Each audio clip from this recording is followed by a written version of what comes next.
When you hear the term lip stinger when it comes to wine, what comes to mind, Carmela? Ooh, something spicy. Well, it just so happens that Picpoul, which is the wine we're drinking today, means lip stinger in the local dialect. Oh, boy. Yeah, and that makes it the Spicy. No, I don't know. We're going to find out. But it makes it the perfect wine to learn about in this WTF episode. All right.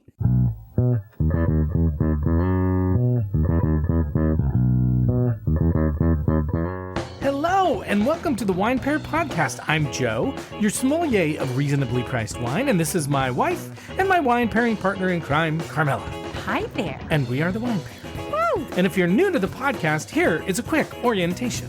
Each week we explore a different wine varietal or blend like Pinot Noir or Bordeaux or Picpoul and dive into what makes it unique, special, and worth learning about.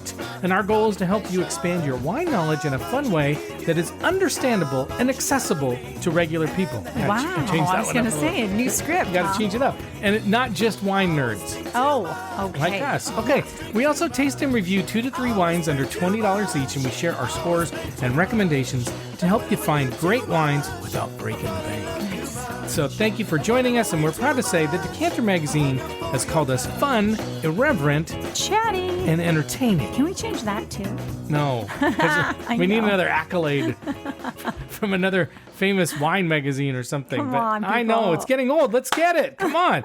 Okay, Carmela, we are back this week with one of my favorite episode series because, Carmela, in these WTF episodes, we get to try wines that we've never had before. I love it. Yeah, and because we try to find new and different and maybe unusual or at least spicy or uncommon wines to help our listeners and frankly us as well learn about new wines, these episodes always get me very excited. Oh, wow, I can tell. I'm super excited. You see this guy. Yeah. And beaming over here. And we say this all the time, but if there's one thing we aim to do on our podcasts, it's to hit a microphone and to expose you to wines beyond the oh-so-typical and boring Cabernet Sauvignon and Chardonnay. If you find them boring. Well, we do. And because as we also say, those wines are fine, they're fine, but there are lots of great wines out there, and because we feel like maybe the wine industry has tilted our palates to thinking that those wines are what wines are supposed to taste like, we just want to do something different. Right, we just want to explore. And expose.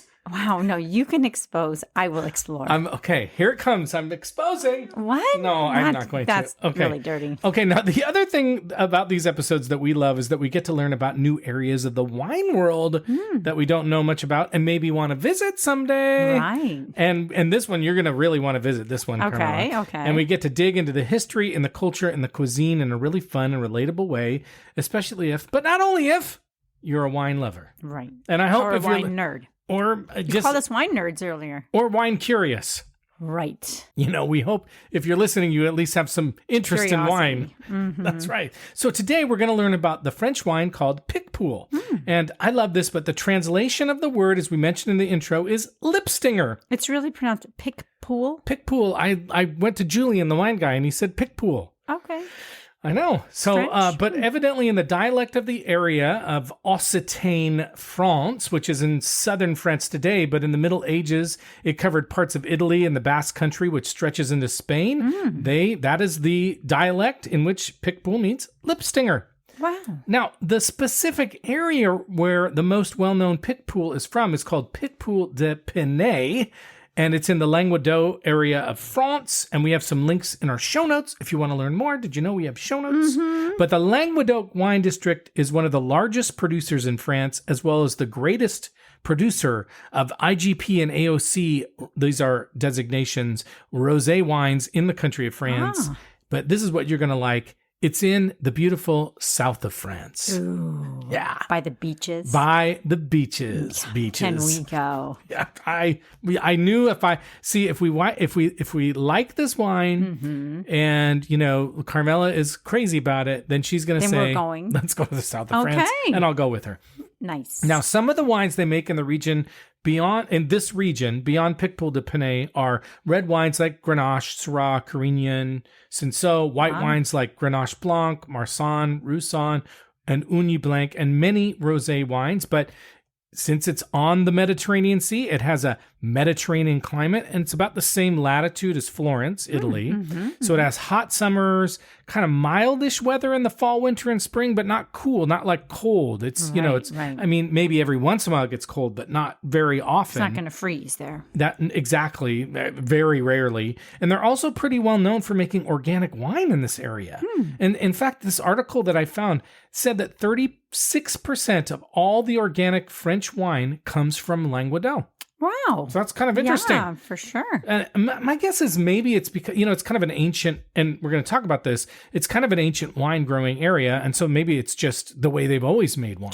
True. And they have been making wine there for a long time. Wow. The history of winemaking in that area dates back to the 5th century BC when the Greeks introduced wine grapes in the area. Oh my. Yeah, and then the Romans just continued the expansion of winemaking there. Because basically, although we are of Italian descent, the Romans just kind of stole stuff from the Greeks. Wow, just throwing us under the bus. Well, they kind of did. Do you think? But they did it better. Well, right. No, sorry. I mean, you're not supposed to recreate the wheel anyway, but right? if you're going to, make it a better wheel. Right. I mean, Exactly. they always say, beg, borrow, steal until you are Fake it the until you best. make it. Fake it until you make it. That's right. Yep. So about 60% of the wine made in the Languedoc area is red blends, and then rosé and white wines respectively make up 20% each, and they make a little bit of sparkling and sweet wine, with about 5% of the wine there made into sparkling varietals and 2% varieties, I should say, and 2% into sweet wines. But today, what we care about is the lip-stinging, zippy white wine from Languedoc called Picpoul de Pinet. And we have 2 Picpoul wines from the area, and we're going to taste and review them and let you know if we think they're going to make it onto our ongoing and growing list of wines that we love. But first, you got to do our shameless plug. that's right. So thank you for listening to us and for supporting our show. And if you haven't had the chance to do so yet, now would be the perfect time to follow or subscribe to our podcast, and also to give us a nice rating and review, a 5-star rating and review. It's a free way to support us and help us gain more listeners, Right. which we love. I mean, we like anything that's free too. Yeah. So, I mean, And by the way, how much Wow. are you paying for this podcast? I don't know. Well, we're paying for it, but you are not, listening people, our friends in listening land. So support us in those ways. Right. And you can also follow us and see pictures of the wines we're tasting and trying today, and weird AI pictures I like to make on Instagram at the Wine Pair Podcast. I've also been starting to play around with Blue Sky, which is the replacement for X, formerly known as Twitter. Oh, So look for us there. just wow. Just a trendsetter. Just always trying stuff. And you can contact us on our website, thewinepairpodcast.com, and you can sign up for our email newsletter there and get news and food and wine pairing ideas. And we send them out at the beginning of every month. And we want to make content that you care about. So send us a note and tell us what you like, maybe what you don't like, if there's wines you want us to try, or winemaking areas of the world like the Languedoc that you're curious about, and we'll take care of it. And just this week, Wilson reached out to us with some thoughts about the podcast and some thoughts on episodes, which was really awesome to hear. And he wondered if we ever do question and answer with our listeners, and we do. And so at the end of this episode, we're going to do some Q&A to the questions he asked, which are kind of personal. Oh my. I mean, not really personal. You do but, not want to sign off until you get to. Yeah. his Because we might questions. expose you to some interesting information. Oh boy. Does Okay. he know? Does he know? I don't know, but he did say I can swear a little too often, which is I respect. I respect that wow. because Carmela says this sometimes as well. Right. Well, and I think you've been better. I think I have been better. But that's also the authentic you. It is the real me. Right. I mean, So- for sake, that's the way I talk. Wow. Anyway, as we do every week, we'll tell you someone we think you should recommend the Wine Pair podcast to, because, the best way for us to grow listeners is when you tell your family and friends about us. This week, we want you to recommend us to anyone who loves a racy, acidic, lip-stinging white wine. Spicy. And spicy. We don't know if it's spicy. I don't even know. But I know Carmel's I'm- stuck on spicy, and I guarantee you that now we're going to think it's spicy. It's probably not spicy at all. Yeah, but anyway, And those... nobody else probably thinks a lip stinger even would be something spicy. I don't know, but Just we're me. going to find out. Okay. We are going to find out. But anyway, tell those people about this wine or this episode, because this may be a wine they want to learn about. Okay. All right. Well, let's learn about just what the Picpoul is, and specifically Picpoul de Pinet. As we mentioned, this specific version of Picpoul only comes from Languedoc, and while most Picpoul is grown in Languedoc, it can be found in other areas like Spain. It can be found in Arizona and Sonoma and Texas and here in the great state of Washington in the United States. Nice. And it's starting to be grown in Australia as well. But basically, if it's going to be found outside of France, it's going to be found in other similarly warm wine grape growing areas. Given the fact that the climate is getting warmer in the world overall, maybe we'll see more Picpoul being grown in other areas too. Especially if you like it. Exactly. You may not know this yet, but Carmela, you can be the first person on your block to share this information with your friends and family. I can? Are you ready? Yeah. Okay. Picpoul is gaining in popularity because it is considered a great alternative to Pinot Grigio and Sauvignon Blanc. Ooh, two of our favorites. And Albarino, which is also one of our favorites. My goodness. And it's generally pretty reasonably priced. So again, be the first to tell your friends, hey, find Picpoul. Hey, guess what? Find Picpoul. Am I your friend? Yeah, oh, you're we're friends. Yeah, we're friends. Yeah. Hey, buddy. Now generally, hey, buddy. Hi, buddy. She said that today to me. She's like, hi, buddy. I'm like, what? I didn't say it like that. I don't know. It was I weird. wasn't like, hi, buddy. Hi, buddy. Hope you find your dad. Anyway, okay. Now, Picpoul is generally spelled Picpoul, but in French, it's sometimes spelled Piquepoul. But just in case you run into it, that is the same grape. If it's spelled with a C or a QUE, it's the same grape, it's the same wine. So don't get confused. And it is one of the rare French wines that actually is the name of the varietal. Oh, wow. So the Picpoul de Pinet is where it's from, but Picpoul is actually the grape, which is nice because a lot of times in French, don't know. Yeah, they try and confuse you. Nice. It's also one of only two AOCs, again, the designation area that French law designates, I guess, for wine growing areas in the Languedoc region that's for white wines. So there's only two in that whole area for white wines. And because, as we mentioned, most of the wines in the Languedoc area are red. Now, Picpoul de Pinet is said to be a fresh and zippy wine, known for its food-friendly acidity. It's supposed to be an awesome seafood wine, which you should love, Carmela. Right. It's also supposed to be great with oysters. We don't love oysters, but some of our family not only love oysters, they grow oysters. Some, yeah. In fact, my parents. And your brother grow oysters right on the beach. It's just true. Some people in our family. Yeah, if you think we're kidding, it's actually true. Yeah, no, they have a oyster farm. They plant them. Little oyster farm. It's true. It's generally made in stainless steel tanks. Some winemakers are starting to age it on the lees, which again is that residual stuff that's left over after the fermentation process. Probably helps to add some body and flavor and balance out the acidity, but generally it's a pretty crispy wine. And because it's light-bodied and meant to be served cold, it's also considered a great summer sipper. And we love a great summer sipper. We do, even in the middle of winter. Well, here's the thing. You may be wondering, Carmela, why am I talking about a wine that would be a great summer sipper in the middle of winter or close to winter? Because we're going on vacation. Well, okay, but that is actually one reason is some people may go from cooler climates to warmer climates. So we're not though. I don't know if we are or not. Wow, Maybe that's your Christmas present. We'll find out. But that's one reason. What's another reason why we can talk about a summer sipper this time of year? Some people live in warm climates all year round. Like my brother and his husband. They live in Miami. It's warm all the time. So you need a summer sipper because it's always summer. Wow, that's not us. No, and then there's some people that live in the southern hemisphere and they're getting ready for summer. Oh, We're getting ready for winter. They're getting ready for summer. True. So you know what? You need a summer sipper all year long. Right. So, we don't know who's exactly listening. Exactly. Like listening. Exactly. Okay. I'm also curious to see if this is going to be a good wine for Thanksgiving because it's acidy, it's crisp. My bet is it's going to be a great wine to pair with fried foods and spicy foods. It may be spicy, but it's probably good to pair with spicy foods because a lot of times these crisp and acidic white wines are like that. So we're going to see if we have another recommendation for a Thanksgiving wine along with the rosés that we did last week. Nice. And interestingly enough, for most of its history, Picpoul has been a blending grape.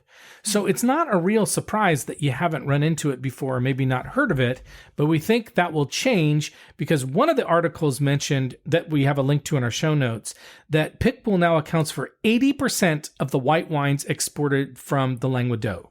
which is a huge change from even a few decades ago. It was used as a blending grape, though, and it was most commonly used in Châteauneuf-du-Pape. And it's also been used as a grape in vermouth and brandy. So that's it. And you always liked a little vermouth, didn't you? Well, I liked the lemons that had been soaked in the vermouth. Tell the listeners your story. Well, one of my first exposures, since we're talking about exposing, being exposed, was when my parents would drink vermouth on ice, and they would squeeze a little lemon in there, and then they put the lemon in the vermouth glass.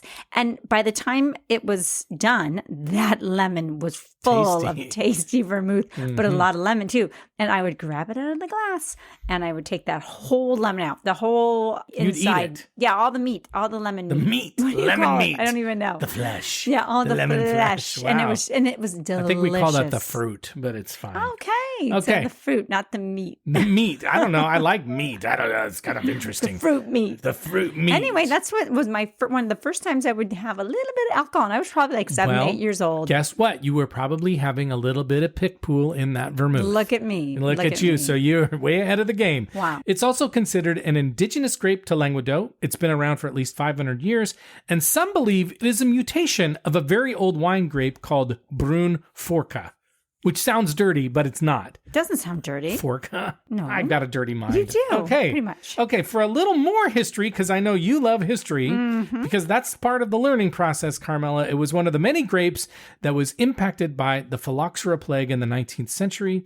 And to save the wine... The plague? Yeah, well, there was this bug, right? Yeah. And to save the wine grape, like many other grapevines in France, it was grafted onto American rootstock, which was resistant to those little buggers.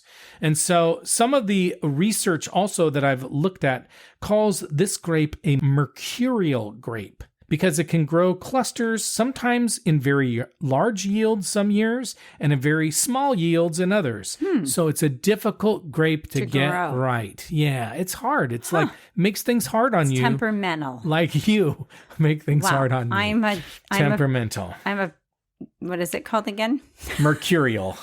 And spicy. Wow. Okay. Okay. But thankfully, we don't have to grow this grape. We just have to drink it. And you don't have to grow me anymore. I'm all grown up. You all growed up. That's right. And so on that note, it's time to learn more about the wines we're drinking. And by the way, again, we have tons of links to this and more information in our show notes if you go to our website. Nice. But as usual, the wines we have chosen for this episode are under $20, and they should be relatively easy to find because I bought them both at wine.com. And again, I think you'll start to notice Picpoul more often in wine shops and grocery stores, and you may also see it pop up on wine menus in restaurants. It often comes in a green bottle. The ones we have today are screw caps.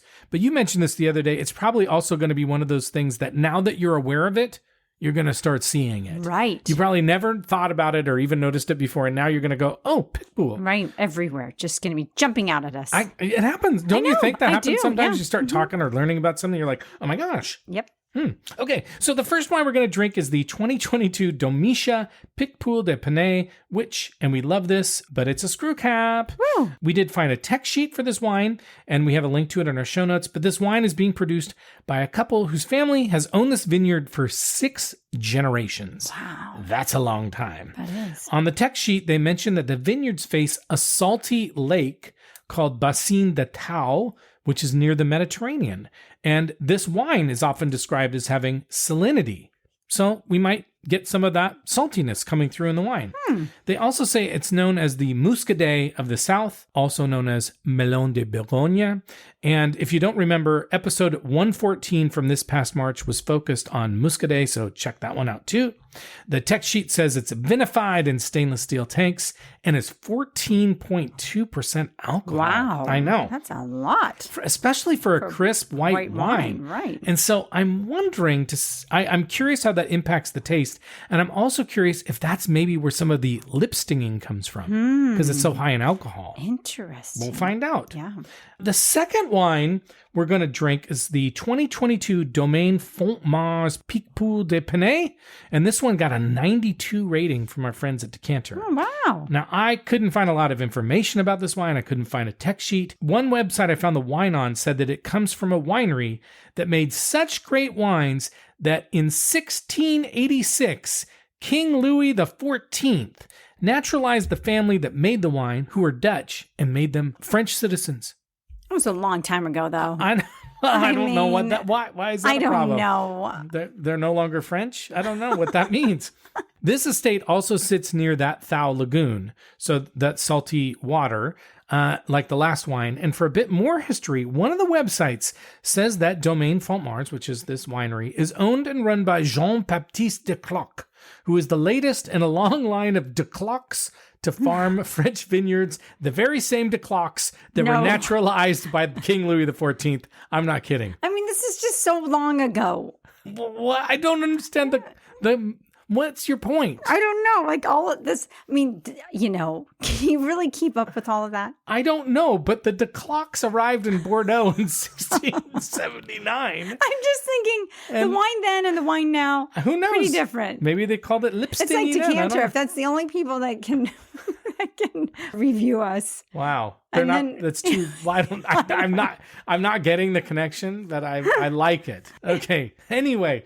In 1949, Leon de Cloc married Camille de Villode, whose family owned Domaine Fontmars since 1864. This is a lot of history. Oh my. And the person, again, who runs the winery is Jean-Baptiste. He's their youngest son, and he's modernized the winery, which is nice because it's only been around for like 500 years. So, or 400 years, whatever. Like about time you updated it there, Jean-Baptiste. Right. But anyway, I couldn't find out much more about the wine, so I think we should just get to drinking. And if you happen to have a Picpoul wine with you, drink along with us and let us know if you agree with our tasting and review. We would actually like to know if someday we would love it if somebody drank along with us. And I want to know, I mean, I'm curious. Yeah. Do you really have a Picpoul at home? That would be amazing. But tell us. Okay, if you've been drinking it along with us, I would be amazed. This is what we want to happen. Pause the podcast, look for a Picpoul de Pinet, maybe one of these that we got. Turn back on the go in your cellar. Yeah, go to the store and then go back on to the podcast app, turn on the podcast and drink with us and see if you agree with our tasting. I'd love to hear that. That's a huge investment in this show. You know what? We love our listeners. I mean, that would be amazing. And our listeners love us. And so we would be honored. You just let us know. Let us know. We will give you a sticker. You forget the participation points. What will the sticker say? You will get a sticker. I will personally. Say, I drank along with the Wine Pair Oh podcast. my God, this is it. Carmela, we finally have merch. We've got merch. I drank along with the Wine Pair podcast. We will give you that sticker. I will drive it to your house. Oh, you like if you this? Do that. I love this idea. You know what? I've just given you a new project. Oh boy. And you know what's going to happen? Hey, Carmela, I bought 5,000 stickers. Oh, right. And you know what? Then they'll sit in a box because nobody's drinking along with. Wow. You're so negative. No, that's not true. In fact, I think. Prove her wrong, people. I think get your sticker. If you just send us your address, we will send you a sticker. Yes, we will. A whole bunch of them. I'm going to make stickers. If you reach out to us and say you want a sticker that says I drank along with the Wine Pair podcast. As long as you drank along with us. Yeah, and we'll have a handwritten note with it and as well. you don't have to send a picture I will handwrite or any a note. Proof or anything. I'll send you a picture of me. No, but they don't they don't need a picture of you. But no, they just have to tell us and email me at joe@thewinepairpodcast.com. Just say I'd like a sticker. Okay, should we get to drinking? Yes. Okay, we'll be right back. We are back and we're ready to try our first wine. This is the Domitia Picpoul de Pinet. It's from Languedoc, France. It's a 2022. It was $14.99 at wine.com. Again, 14.2% alcohol. It's a lot. And 100% Picpoul. And Carmela, let's talk about the color first. You said it before we started recording. It's dark. It's very dark. It almost looks a little syrupy. It does honey. It's like a honey color. Don't you think it's honey colored? Even with a little orange tinge to it. It almost, okay, I know we're going to talk about how it smells. I smell a little honey on it. Do you? A little honey. I mean, a little lemon, a little apple. I feel like I'm getting more like peach or something. Oh boy, we're really different today. But I'm almost, now it's in my head. I almost wonder if I smell a little salinity, a little salt water. Oh, maybe. Well, I mean, it wouldn't be surprising. I'm trying to pin it down. I guess maybe there's a little like apple on it, apple and lemon, but there's not like a Granny Smith, like a little bit sweeter. Maybe a Honey Crisp. There's something almost kerosene on it too. Oh, okay. I'm not really getting that. Okay, well, but I don't know. Let's taste it. Let's see if it stings our lips. It's zippy. It's interesting. It almost does taste a little viscous. Yeah, it's thick. That's what I said. I know. Viscous is it's a good synonym. I know. See, viscous is like the fancy word, and then I'm trying to bring it down to like, my speed. Wow. It's I am having trouble putting my finger on the taste. I do think it's kind of peachy, kind of pineapple-y. Go ahead. Yeah, no, I don't know. Maybe even a little melony, like a little maybe like a honeydew melon. Yeah, I could get behind honeydew. But I'm getting a little like almost tropical fruit on it. Pineapple or like the juice from like a fruit cup. Okay. Are you getting that at all? I'm not. It's funny. It's hard for me to get a lot of fruit off of this. Now, I know this is supposed to be a summer sipper, but it's actually got some weight to it. I feel like this is more of like a fall, like a Thanksgiving wine. Mm-hmm. I know we're talking about Thanksgiving right now, but it is definitely more full-bodied than I expected. Yeah. Are you getting apple on it or pear or something? Maybe pear. I'm getting I think maybe I'm getting a little grapefruit. Okay, so you are. It is bitter. It is the grapefruit pith. Mm-hmm. know, because it does have that bitterness. Yeah. Near the end. Well, what food would you pair with this Domitia Picpoul de Pinet? I think it would be nice with cheese. Mm-hmm. I feel like kind of even like a stinky cheese, something, like a cheese board. I think too, you could do a cream sauce with this, something. You could do fish. I feel like it's pretty. Fish is, you wouldn't want to do a delicate fish. You'd want to do fried fish, in my opinion. Yeah. I'm finding we did this last week. I almost feel like maybe the wine is too cold. Like let it warm up in your mouth a little bit and it kind of has a mellower flavor. But I'm with you. I think fried foods would be good, spicy foods. I think it'd be good on the Thanksgiving table. Mm-hmm. I do. I think it can stand up. I think if it tastes to me like a poultry wine more so than, I don't know if it would go with cream sauces. I'm not really feeling that. Are you? Well, I was at first. Now I'm thinking it's a little bit bitter. It might not go as well with a cream sauce. But I could see this with shellfish, like clams, or I could see it with actually more like, for me, like shrimp. Grilled shrimp or something. Yeah. Interesting. It's interesting. Interesting is usually not a great descriptor. Yeah. It's nice. It's not like offensive or anything like that. And I'm not getting any of that. It doesn't have that kerosene taste or no. It's not bad. It's not bad. Okay, well let's rate it. So as a reminder on our rating scale, we rate on a scale of 1 to 10. We don't give half points. Well, I should say this. When we combine our scores, we may get a half point. But you and I give it whole points. Because is that a whole new thing? Well, no, but I've been sharing some of our scores, and I do it in our newsletter, and I'm starting to do a little bit more of it on Instagram. And so if you scored an 8, for instance, and I scored a 7, I'm going to say we collectively gave it in a 7.5. Oh, boy. But we're not going to give half ratings ourselves. We can only give whole ratings. Whoa, that's news I didn't know about. I change the rules all the time. Holy cow. And now a 7 and above means we'd buy it. 4 or below means we're going to pour it down the sink. And 5 or 6 means we'll drink it and we'll enjoy it, but we're probably not going to buy it. So what rating are you going to give this wine? Tough one, don't you think? Yeah. Well, no, for me, I'm kind of in that 5-6 area. Which one? I think I'm going to give it a 6. You know what? I am too. And the reason I'm giving it a 6 and not a 5, even though I don't think I would buy it, is that it's kind of interesting. Yeah, it's not what I expected. No, and it's kind of fun to drink. And my feeling is that if it was a little bit warmer and you were eating it with food, it might be eating it with food. Drinking it with food. It might. This is sorry. Did you hear the attitude? Did you hear the attitude? You can eat it I'll with give you food. a sticker. I'll give you a sticker if you just say, Joe, can I have a sticker for Carmela's attitude? It's okay if you eat it with food. Thank you.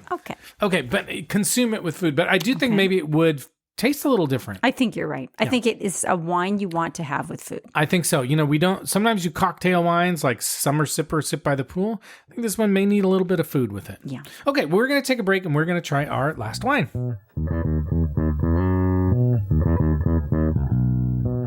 Okay, we are back. And one thing I was noting when we were on break is that, that wine was high in alcohol, and that may have had something to do with kind of the experience of it. But anyway, we're on to our next wine. This is the Domaine Fontmars Picpoul de Pinet. It's from Languedoc, France. Also a 2022. This was $18.99 at wine.com. Only 13% alcohol, which is still a lot for a white wine, but more in the normal realm.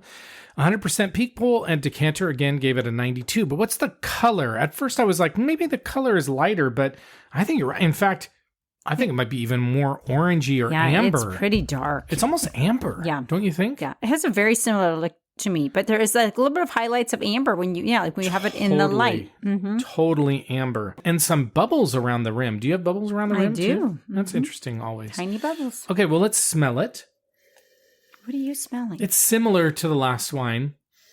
Yeah. It's kind of got that. Maybe a little apricot too. That's why I still am getting a little peach or stone fruit in this. Maybe a little bit of lemon or orange. Is there the same grapefruit. Alcohol? No, this is lower. This is 13% yeah. versus 14.2. So it's quite a bit less relatively. Maybe a little bit of that pear. I would say it smells very similar, though, to the last one. Yeah, no, but I think I'm getting a little bit more of that stone fruit on it. A little more peach, apricot. I think especially on the spin, if you swirl it. And a little more kerosene on this one. I wasn't really getting it in the last one like you were, but I am getting it on this one. See, I'm not crazy. Nope.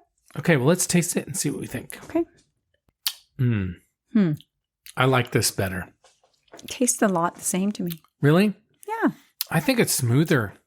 I think the You're alcohol... not getting that bitterness on it? No, I totally am, but I like bitterness on the back of my wines. I just think the front end is smoother. It's not as thick tasting, and it's like really... I don't know. My first sip was it's pretty pleasant. Well, and the fact that it's a little less alcohol, I think is working for it. I totally think it makes all the difference, Yeah, actually, I don't know. because I'm not sure that the flavors are all that different. No. But I agree. I think that this, like the lower alcohol is... It's not as stingy. It's not as... actually, though, I am getting that. It's zippy and bitter on the end. Yeah. But I'm tasting a little bit of like... It's hard to put my finger on it again. It's a little floral, actually. I think it's maybe flowery. And I'm getting a little bit of like, I would say like stone fruit, a little bit of peach, and maybe again, some melon, maybe a little bit of cantaloupe on this one. Oh, okay. What do you think of that, cantaloupe? Maybe a little bit. I mean, there's a little bit of creaminess on it. And that's where the melon, I think, might be coming in. Because some of those melons do have kind of that creamy, even texture. And these both are a little thicker of a white wine, I feel like. I agree. And I feel like it has some tannin, almost a little bit of tea, like a fruit tea, not fruity, but a fruit tea on it. Don't you think? Like it's got tannin, like it's got some grip on it. Yeah. What food would you have with this? Well, I think a lot of the same. I could see like a nice shrimp pasta with this. I think this is a good Indian food wine. Oh, we might have to get Indian food tonight. It's like be good with a little bit of spice, a little bit of white meat, those a little Indian bit of vegetarian. Spices. Yeah. A little garam masala. Yeah, no, I think it would be really... curry. Yeah, that's true. I think really that would be good. Yeah, I think so too. And again, good fish wine, good fried fish wine. Yeah, I still feel like these are not like for a delicate fish. But good for like, I'm not an oyster guy, but I think oysters, clams, shellfish that's got a little bit more girth to it might do okay. Well, what rating are you going to give this wine? Well, I don't think I'm loving it as much as you. I'm not sure I would buy it. But I might have to balance you out then. I'm going to give it a 6. Okay. I am definitely giving it a 7. Okay. Like I would buy this wine. I feel bad that you're only giving it a 6. I feel like I need to give it an 8 just to balance it out. I think it's a very good wine. Okay. I actually quite like it. I think, like you said, I think I would need to be, or I'd like to be eating something with this. Oh, for sure. This is a good food wine. And so it's maybe not coming across. I'm not giving it quite the score. Maybe if I was having something to eat with it. Yeah, I want to think about it whether I go higher than a 7. I think it's really good. I think it's a really good wine. I really am enjoying it. Of these two, which one are you drinking? Which one are you finishing tonight? This one for sure. The Domaine Font Mars. And then what do you think of Picpoul de Pinet in general? I think I'd like to try more. Okay. To kind of get a better idea. I mean, we did have 2 that have pretty good ratings. Yeah. And true. You know, they've been pretty consistent. Although again, I think the alcohol in the first one was too high. I think that was affecting the taste, almost making it like perfumey or something. Right. Okay, well, What about you? What are you thinking about these ones? I think I like them. They're different. I don't know if they're a new go-to wine. You know, that's what we want to judge. Like, is this a new go-to? And I don't think it is. Yeah. Okay, well, let's talk about the taste profiles expected from Picpoul. Wine Folly says green apple, citrus blossom, lemon, thyme, saline. Good Pear Day says lemon, honeysuckle, white flowers, and salt. So we were getting some flowers in it, a little lemon, a little, but I'm not seeing anything melony. So let's see. The winery of Domitia Picpoul de Pinet, the winery says the wine shows surprising complexity with notes of spring flowers and a streak of minerality. Because the wine finishes with such clean, embracing acidity, the rich mid-palate of melon and stone fruit is a delightful surprise. So we were getting that. For sure. And then another website, Vintage 38, says salted stone, ripe lemon, and seashells on the nose, on the palate, minerals, ripe apricot, salted lemon, and fossils. Okay. So Interesting. yeah, definitely getting some of that. And Domaine Font Mars, the winery says a wine with characteristics of white peach, melon, white roses, and a saline minerality. Extra crispy with beautiful acidity and fresh exotic richness. Decanter says ripe stone fruit aromas spanning peach, pineapple, and yellow apple. Wow. Tangy and tactile on the first attack, then creaminess takes over. Lemon acidity sweeps in, washes away the creamy ripeness, leaving limey, lemony lick. It's warm and sunny in aroma. Whoa. So, you know, interesting. We were getting, it's funny, like the general taste profile didn't include melon, but both of these wines were, like the wineries and the reviewers were talking a lot about melon and flowers and that kind of stuff. So, well, I actually am going to go back. I'm going to change my rating. I'm going to give it an 8. Wow. I think it's a very good wine. Okay. I keep tasting and sipping it a little, and I think the second one is really nice. It's much better than the first one. Yeah, I agree. It's a much better. Well, you gave both of them a 6, though. I know, so but I'm I still feel like not. you're not discerning. Well, like I said, the first one I was going to give it a 5 or a 6. Maybe I should, but I don't think I need to go down. That's on fine. It. Yeah, it's fine. Okay, so now we're going to talk about listener Q&A. Thank you for hanging on so much, Carmela. You're going to enjoy these. Okay, you ready? Okay. The first question is, what's the most expensive wine you've had? Ooh, I don't even know. So I was thinking about it, and I can pretty much guarantee that it's one of the wines your dad has, because he loves the expensive Barolos. He's had, more than once he's broken out like Paolo Scavino wines. Those are sometimes $100 or more out of the gate, especially if he's doing a Magnum. He loves Magnums for special occasions. Well, so don't you think too, going to restaurants, we've spent more? Oh yeah, but I don't think that's the right way to look at it, because they're 2 to 3 times more than they would normally be. Of course. So I would base it on that. And then your brother Mario, every once in a while, he gets these wines that are like as gifts. I'm like, where did you get this? So one time he had a Billicart salmon vintage champagne at his house. That's well over. It's a vintage champagne. So it's going to be well over $100. So I think those are the most expensive. Nice. Like I was looking around, I just don't think we have. I mean, I've had Leonetti's, we've had some Camus wines, but I don't know that we've had a ton of super expensive. Like, never had a super duper expensive wine. Let's just put it that way. And we don't probably need to. Well, I don't know if we ever will, because I'm kind of cheap. Okay. Wow. Then he said, "Where do you store your wine?" We have a cellar. We have 2 places that we store. So we have a cellar. It's actually kind of a makeshift cellar. Yeah, it's a room in our basement that's almost completely underground, which is cool. So it stays at a pretty even temperature all year round. It's not perfect, but it works. Because again, you want to avoid heat exposure on your wines. That's bad news. It makes them age faster. And then we also have a buffet in our dining room, a new one that has a wine fridge in it. And that one we keep at 58 degrees. And it doesn't hold a ton of wine. It holds about 50 bottles. So, for us, I've got a lot more than that in the cellar. Wow. So anyway, that's where we store it. And then he said, have you visited any wine regions, or what wine region would you like to visit the most? What would you like to visit the most, Carmela? I keep thinking we should do something in Italy. So maybe we would visit like somewhere in Piedmont Oh, yes. with my parents. Or not. Like, absolutely, though. Like, Barolo, Barbaresco, like, totally want to go there. I really want to go to Champagne. I was going to say that, but I would don't love know. to go there. I would love to go to Burgundy. I would love to go. And, I would love to also go to New Zealand, not because they have great wines, but they do. Not just because they have great wines, but because I want to go to New Zealand.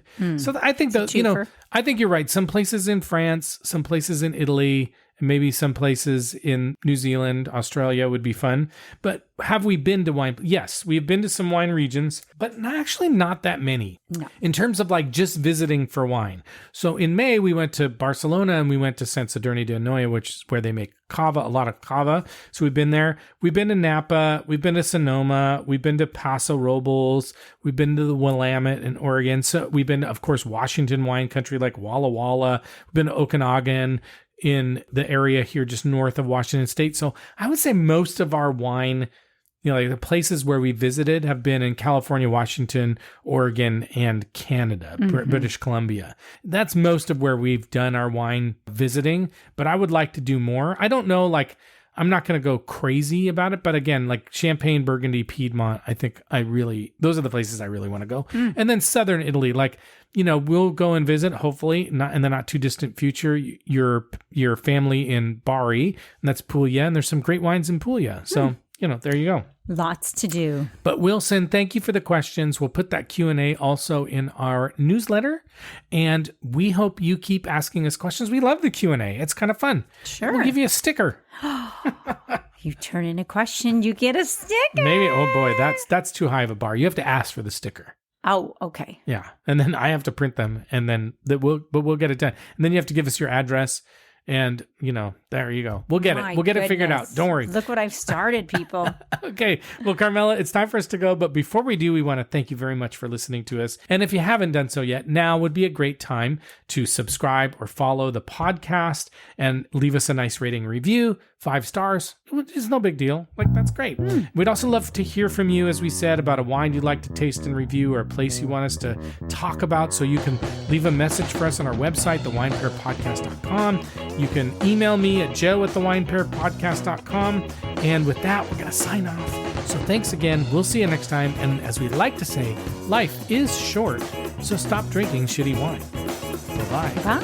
And stay out of the windstorms. We had a huge windstorm in Seattle. We lost our power for over 24 hours. Stay safe. At least your corkscrew doesn't need electricity. That's true. Or your screw cap. Right. Stay safe, everybody. All right. And happy Thanksgiving. Bye-bye. Always think too much. Always drink too much. Always pray too much. Always play too much. And when I'm with you too much, I fall in love too much. And when I'm away too much,